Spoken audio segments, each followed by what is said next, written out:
Gawin mo ang spell na ito at mamangha ka. Makikita mo ang garang resulta nito. Gawin mo ito sa loob lamang ng 3 araw. At pagkatapos ay lalapitan ka at kukulitin ka niya ng inyong nais.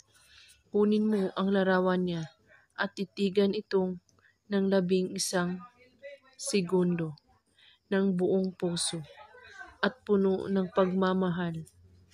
Huminga ng malalim at sambitin ang mga salitang ito sa mahinang boses lamang. Mahal ko, lumapit ka sa akin. Ako ay iyong iibigin. 3 beses mo ito ulit-ulitin. Gawin ito ng 3 beses kada araw sa loob ng 3 magkakasunod. Gabi ito gawin bago kayo matulog.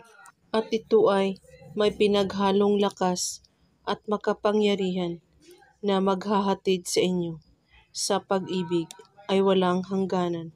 Pwede rin itong isabay sa ibang spell. Gawin ito kahit anong oras at araw, basta't bago kayo matulog sa gabi. At kung may katanungan po kayo ay magko-comment lang po sa baba. Maraming salamat sa panunood. May God bless us all.